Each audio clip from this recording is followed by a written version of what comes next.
afternoon.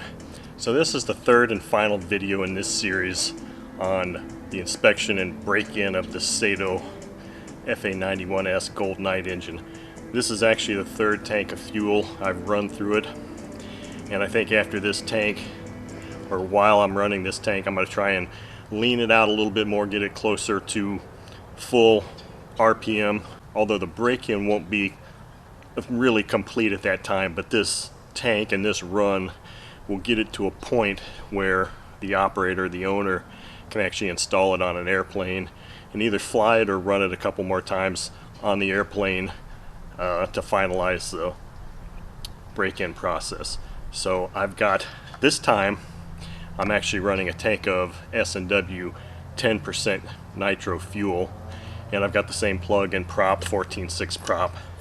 So let's fire this thing up one last time, and because of the fact that the idle screw is already preset at the factory and it's I haven't moved it yet, I don't really know that I'm going to anticipate a whole lot of idle adjustment necessary on this. Now this carb also does not have a throttle stop screw, so that I can go to a set point for the idle each time anyway. So we'll just basically, what I'm going to do is put it to a low point of idle, see how it sounds, do my pinch test, and if the pinch test is successful and it transitions to full throttle fine, I'm pretty much going to call it good. So if I don't have to make any low speed adjustments, that's okay, because I got plenty of other videos that actually show me making low speed needle adjustments. But let's let the engine determine that. So let's fire it up.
Okay, maybe it's not quite ready for that low speed.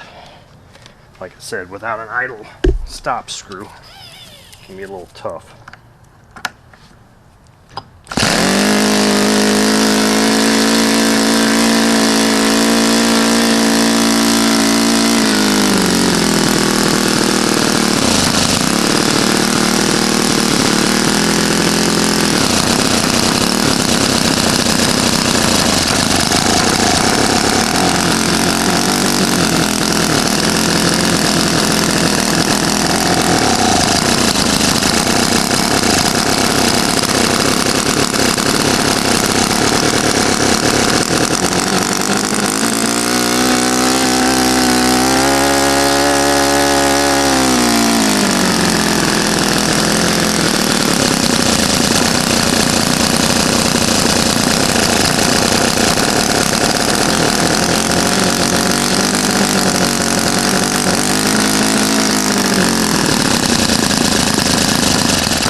Okay, so there's your final run of this engine. Now, the one mistake I did make was I did not completely fill this tank up, and this is I think a 10-ounce tank, and I really only had probably about 7 ounces in it, and I really could have used the extra 3 ounces. But I think you get the point of this, is that a break-in doesn't necessarily just take 3 tanks, and as you can see at low speed this engine was still running pretty rough, so it really needs a little bit more time, just run time. I did actually adjust the low speed needle about 3/4 of a turn over the course of the 2 or 3 times I touched it, and it did seem to even out a little bit more.